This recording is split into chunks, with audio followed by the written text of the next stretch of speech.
26 April Kolkata Madhusudan মঞ্চে অনুষ্ঠিত হলো জিতেন্দ্র স্মৃতিচক্রের নতুন নাটক ন্যায় অন্যায়। নাটকের নির্দেশনা দিয়েছেন বিনায়ক বন্দ্যোপাধ্যায় মহাশয়।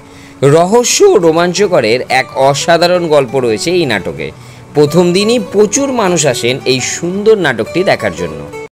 এটা আগাথা ক্রিস্টির উইটনেস ফর দি প্রসিকিউশন এটা গল্প, তার থেকে বঙ্গানুবাদ করে অ্যাডাপ্টেশন করে ন্যায় অন্যায় বলে আমরা নাটকটা করছি।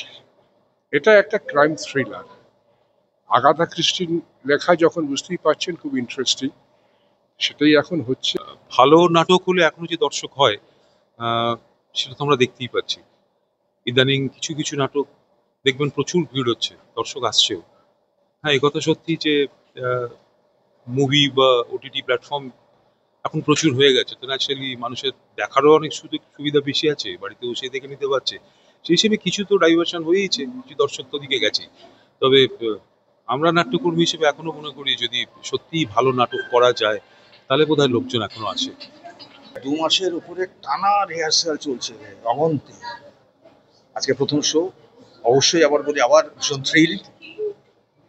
জানি না, আশা তো রাখি ভালো হবে, এখন দেখা যাক কি হয়। সবার শুভকামনা রয়েছে, এটুকু জানি, এইটুকুই। খুবই খুশি আমরা সবাই এতদিন ধরে রিহার্সাল করে নিয়ে নামানো এই নাটক, এবং প্রচুর দর্শক এসেছে আজকে এবং সবাই খুব ভালো রিভিউ দিয়েছে। আজকে ফার্স্ট শো, তো আই হোপ আমাদের এই শো আরও অনেক দিন চলবে। এখন আপনারা সবাই আসবেন, যারা আজকে আসতে পারেননি তাদের জন্য বলছি যে আপনারা আরও আসুন, তাতে করে আমরা আরও বেশি মোটিভেট হই যে ভালো কাজ করার জন্য। অ্যাকচুয়ালি আগাথা ক্রিস্টির একটা thriller, witness for the prosecution.